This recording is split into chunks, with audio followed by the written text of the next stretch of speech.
Audio Jungle. नमस्कार, मैं हूं रुपेश कुमार और आज हम आ पहुंचे हैं सिटी हॉस्पिटल।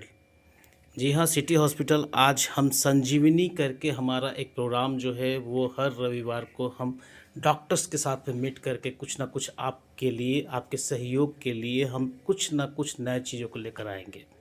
तो आज हम सिटी हॉस्पिटल आए हुए हैं डॉक्टर मुकेश सर से मिलने के लिए, जो कि ओरल और डेंटल सर्जन भी हैं। और आज कुछ सवाल हैं जो लोगों को जानने के लिए प्रेरित हैं लोग। तो सवाल क्या है तो वो अभी हम रूबरू करवाएंगे। सबसे पहले तो हम अपने इस कार्यक्रम में सर का विशेष धन्यवाद देते हैं जो कि इन्होंने हमें समय दिया। नमस्कार सर। नमस्कार और धन्यवाद आपका। सभी लोगों को मेरा नमस्कार। मैं doctor Mukesh Kumar, oral and dental surgeon, city hospital में बैठता हूं मैं। सर, सबसे पहले तो हम ये जानने की बात करेंगे कि पहले कि आप सर स्टडी कहाँ से किए और आपने कैसे इस लाइन को प्रोफेशन बनाया। दांतों के डॉक्टर तो बहुत कम ही लोग ही होंगे। देखिए, मेरा education Manipal academy of higher education से हुआ, मैंगलोर से। वहाँ से मैं BDS की डिग्री प्राप्त किया। फिर यहाँ मैं स्वास्थ्य विभाग में कार्यरत भी हूँ और PG में गढ़वा डेंटल कॉलेज, वनांचल डेंटल कॉलेज गढ़वा से किया हूँ। अच्छा सर, कुछ सवाल हैं, हमारे कुछ व्यूअर्स हैं जो बार बार एक सवाल करते हैं। जैसे कि हमारा पहला सवाल है कि दांत जो सड़ती है उसका सबसे बड़ा कारण क्या होता है सर, दांत सड़ने का? देखिए, डेंटल कैरीज या दांत का सड़ना हम उसे कहते हैं जब दांत में कीड़ा लग गया हो। उसका मुख्य कारण होता है मीठा या कार्बोहाइड्रेट के लिए। आजकल जनरली बच्चे लोग में काफ़ी ये है कि चिपचिपा टॉफ़ी खाते हैं जो दांत में चिपक जाता है और अच्छे से वो साफ़ नहीं हो पाता है। एक मीठा एक बहुत प्रमुख कारण है। दूसरा है कार्बोहाइड्रेट। तो कार्बोहाइड्रेट सब चीज़ में है, चावल में, आलू में। तो कीड़ा लगने को कम्प्लीटली या 100% रोका नहीं जा सकता है, लेकिन आप रेगुलर विजिट से, आप नियमित तौर पे दांत के डॉक्टर से अपना रूटीन चेकअप कराएं। कुछ दिक्कत ना भी हो तो भी हर 6 महीना पे या 1 साल पे दांत के डॉक्टर के पास ज़रूर जाएं और अपने दांतों का इलाज करवाएं। और कभी भी कहीं पे भी अगर डॉक्टर बोलते हैं कि नहीं आपको कीड़ा लगना शुरू हो गया है, तो आप तुरंत उसे भरवा लें, तो अधिक परेशानी और खर्च से भी बचा जा सकता है। भरवाने के लिए सर क्या उपाय है, किस चीज़ से देखिए, उसका तो बहुत सारा केमिकल आता है, सीमेंट आता है और अलग अलग है। सामने वाला दांतों के लिए अलग मटेरियल आता है, पीछे वाला दांत के लिए अलग आता है। अच्छा, वो डिपेंड करता है कि किस हद तक कीड़ा लगा है। हाँ, और कहाँ तक कीड़ा लगा है, कैरीज कहाँ तक लगा, डैमेज कहाँ किया सर। दूसरा सवाल है कि दांत एवं मसूड़ों की मजबूत कैसे किया जा सकता है इनको? देखिए, स्वस्थ दांत एवं मसूड़ा के लिए आपको नियमित 2 बार ब्रश जरूर करना है, एक माउथवॉश का उपयोग जरूर करना है और गम पेंट लगाइए। साथ ही साथ नियमित रूप से एक रूटीन हर लोग को बना लेना चाहिए कि हमें 6 महीना में, 1 साल में डॉक्टर के पास जरूर जाएं नियमित चेकअप के लिए। यहाँ जनरल हम लोग की धारणा क्या है कि जब तक दांत में एकदम बहुत ज़्यादा दर्द ना हो या कोई प्रॉब्लम ना शुरू हो जाए तब तक हम लोग दांत के डॉक्टर के पास नहीं जाते हैं। जबकि होना ये चाहिए कि आपको कोई दिक्कत ना भी हो तो भी आप जाएं, रेगुलर ब्रश करें और माउथ वॉश का इस्तेमाल करें, मीठा कम खाएं और रेगुलर विजिट में रहें। तो सर, जैसे कि ये तो आपने बताया कि रेगुलर विजिट करना है, मतलब किसी भी कंडीशन में अगर इस तरह से कोई भी अगर प्रॉब्लम होता है तो एक बार विजिट जरूर करें आप। जी, प्रॉब्लम ना भी हो तो भी करें। प्रॉब्लम ना भी हो रूटीन चेकअप जिसे कहा जाता है कि एक ओल्ड एज के बाद या आजकल तो 40+ के बाद आदमी रूटीन चेकअप कराते हैं। अच्छा, हाँ हाँ सर। जैसे आप अपना हीमोग्लोबिन करवाते हैं या शुगर जांच करवाते हैं, आपका नहीं भी है तो भी आप जांच करवाते हैं।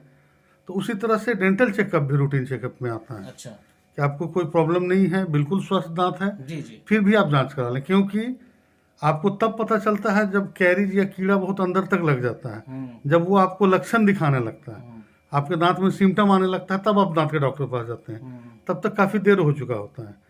तो अगर शुरू में रूटीन चेकअप में ही कोई चीज़ बीमारी पकड़ा जाए या दांत का सड़ना हो या कुछ भी हो तो उसका अच्छे से इलाज किया जा सकता है, कम खर्च में, ज़्यादा परेशानी नहीं भी होगी। अच्छा अच्छा सर, स्वस्थ दांत और स्वस्थ मसूड़ों के लिए क्या क्या करना चाहिए? देखिए, स्वस्थ दांत एवं जो हमने आपको बताया कि नियमित आप ब्रश करें, रेगुलर विजिट करवाएं और हर 6 महीना या 1 साल पे दांतों की सफाई जरूर करवाएं, क्योंकि नॉर्मल ब्रश से आपके दांत अच्छे से साफ नहीं होते हैं।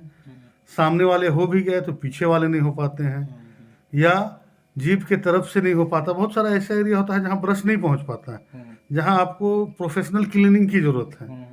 तो नियमितः 6 महीना या 1 साल में आप ज़रूर साफ करवाएं। नियमित तौर से दंत रोग विशेषज्ञ के पास विजिट करें और 2 बार ब्रश करें, माउथ वॉश का इस्तेमाल करें, गम पेंट का इस्तेमाल करें, ज़्यादा फाइबरस फूड खाएं। ये सब करने से आप आराम से हेल्दी, स्वस्थ मसूड़ा और दांत पा सकते हैं। अच्छा अच्छा सर, इससे रिलेटेड एक और क्वेश्चन है सर कि जैसे जो ब्रश हम यूज करते हैं, तो ब्रश किस तरह की ब्रिसल्स उसकी होनी चाहिए, या फिर ब्रश जो हम यूज करते हैं जो आपने बोला कि अंदर तक पहुंच नहीं पाती है और वो सफाई नहीं हो पाती है, तो अंदर तक की जो सफाई हो पाती है वो कैसे हो पाएगी, और ब्रश का क्या ये देखिए, ब्रश कुछ आप recommend सॉफ्ट, मीडियम और हार्ड 3 तरह का ब्रश आता है और वो डिपेंड करता है। जनरली मुलायम ब्रश यूज करना चाहिए, सॉफ्ट। अल्ट्रा सॉफ्ट भी आता है कि जिनका मसूड़ा में कोई घाव हो या मसूड़ा से ब्लड वगैरह आता है, उसके लिए हम लोग एडवाइस करते हैं। तो ब्रश तो कोई भी आप यूज कर सकते हैं जो आपको सूट करता हो।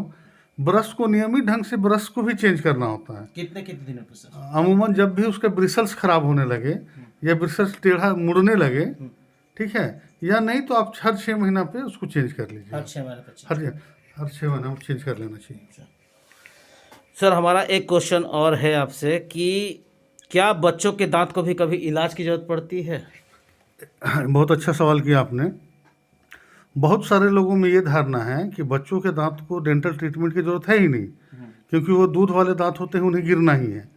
ये बात सच है कि वो दूध वाले दांत हैं और एक समय पे वो गिर जाते हैं, लेकिन उनका भी दांत, बच्चों के दांत का भी देखभाल और बचा के रखना उतना ही जरूरी है जितना बड़ों का दांत है। क्योंकि जब दूध वाले दांत गिरते हैं तो वही उसी के पीछे पीछे परमानेंट टीथ आते हैं। अगर पहले कीड़ा लग जाए या समय पे दांत ना गिरे या समय से पहले दांत गिर जाए तो भी परमानेंट टीथ को अफेक्ट कर जाता है। जो आप टेढ़ा मेढ़ा दांत के बारे में सुनते हैं, एक प्रमुख कारण ये भी है कि बच्चा का दांत समय से पहले टूट गया या बच्चा का दांत समय पे नहीं टूटा, बहुत साल लेट से टूटा। जो परमानेंट टीथ है, जो अपने जगह पे उसको आना चाहिए, और दूध के दांत के ना गिरने की वजह से या दूध के दांत पहले समय से पहले गिर जाने की वजह से वो अपना रास्ता चेंज करके बाहर से आ जाते हैं। तो इसीलिए आदमी का टेढ़ा मेढ़ा दांत बहुत आदमी का शिकायत रहता है। तो बच्चों के दांत का नियमित देखभाल करें, उनको मेडिकेटेड टूथपेस्ट यूज करवाएं, और सबसे ज़रूरी बात है कि सुपरवाइज्ड ब्रशिंग करवाएं। सुपरवाइज्ड ब्रशिंग मतलब कि बच्चा एकदम छोटा होता है, 2 साल 3 साल का, 4 साल का, जिसे एक तो वो ब्रश करना नहीं चाहता है और ब्रश करेगा भी तो प्रॉपरली उससे ब्रश करना नहीं आता है। तो माँ, पिताजी या कोई गार्जियन उनको अपने सुपरविजन में अपने सामने रह के उनको ब्रश करवाएं, बच्चों को अच्छे से टंग क्लीन करवाएं और एक आदत उनको बनवाएं कि भाई सुबह शाम 2 बार ब्रश करना है। ऐसे ब्रश करते हैं। बहुत सारे बच्चे लोग टूथपेस्ट निगल जाते हैं या सामने का दांत घिस लिए, पीछे का नहीं साफ कर पाए। तो सुपरवाइज ब्रशिंग जरूर करवाएं और बच्चों को भी नियमित डॉक्टर के पास ले जाएं। चिपचिपा टॉफ़ी, मीठा से जितना दूर रख सकें उन लोगों को, ये सब एहतियातन ज़रूरी है। और बच्चों का दांतों का इलाज भी उतना ही ज़रूरी है जितना बड़ों का दांत का। अच्छा सर, 2 क्वेश्चंस और अराइज हो रहे हैं। एक तो दांतों में कभी कभी बहुत ज़्यादा झंझनाहट सा हो जाता है, जैसे हाँ सेंसिटिव हो जाती है, जैसे कुछ खाया तुरंत सीरन हो जाता है, तो उसका क्या कारण है और उसको कैसे ठीक किया जा सकता है? देखिए, उसका 2-3 कारण है दांतों में सिलसिलाहट का। एक तो है कि दांत में अगर कहीं कीड़ा लग रहा हो और आपको पता नहीं चल पाता है, तो जनरली उसमें ठंडा या गर्म पानी पीने से सिलसिलाहट होता है। दूसरा है कि दांत में दांत भी घिस जाता है।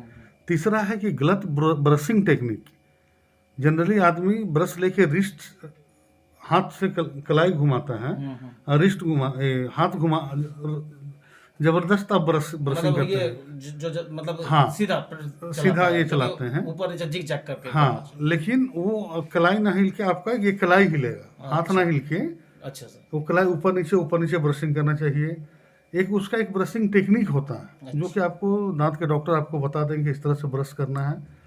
जनरली अमूमन ब्रश ना चेंज करने की वजह से, गलत ब्रशिंग टेक्निक की वजह से दांत घिस जाता है, मसूड़ा और दांत के बीच एब्रेजन हो जाता है, जिसको सर्वाइकल एब्रेजन कहते हैं, जिससे दांत का नस खुल जाता है और ठंडा पानी, गर्म पानी पीने से काफ़ी जोर झंझनाहट होती है। तो उसके लिए भी आपको दांत के डॉक्टर से मिलना है, मेडिकेटेड टूथपेस्ट यूज करना चाहिए, और ये सब चीज़ से निदान आप रेगुलर विजिट में पा सकते हैं। क्योंकि एक बार में ही तो उतना ज़्यादा गड्ढा नहीं बनता कि सिलसिलाट होता है। तो स्टार्टिंग में ही आप चले जाएंगे डेंटिस्ट के पास तो आपको समझाएंगे कि भाई आप ऐसे नहीं ऐसे ब्रश कीजिए, या यहाँ पे आपका दांत कट रहा है, तो ये सबसे ये किया मुक्ति पा सकते हैं आप। सर एक आखिरी सवाल ओरल से रिलेटेड है।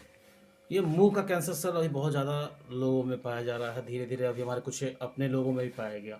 ये क्या सबसे बड़ा कारण क्या होता है? देखिए, मुंह के कैंसर का भी बहुत सारा कारण है, लेकिन हमारे झारखंड में या बिहार में या इंडियन में सबसे ज़्यादा टोबैको च्यूइंग, अच्छा। खैनी, पान, गुटखा, सिगरेट, ये सबसे प्रमुख कारण में से एक है।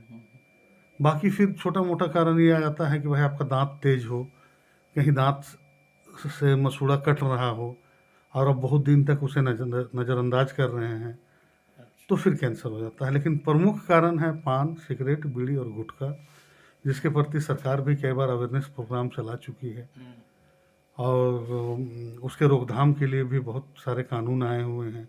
झारखंड में तो पान गुटखा पे बैन कर दिया गया है। लेकिन सबसे ज़्यादा जरूरी है कि पब्लिक खुद में जागरूक हो कि जान है तो जहान है। वो पल भर की खुशी के लिए अपना सारा ज़िंदगी झोंक देते हैं। तो मुंह के कैंसर का सबसे प्रमुख कारण है पान च्यूइंग। तो अभी हमारे साथ है डॉक्टर मुकेश सर, और सर ने जो आप लोगों को बताया, जो सलाह दिया, वो आप लोगों ने सुना होगा, समझा होगा, और आशा करते हैं कि इसी तरह से और भी जानकारी या डॉक्टर साहब से हम लेंगे अगले एपिसोड में। तो आज तक के लिए इतना ही। कैमरामैन वीडी के साथ रुपेश कुमार।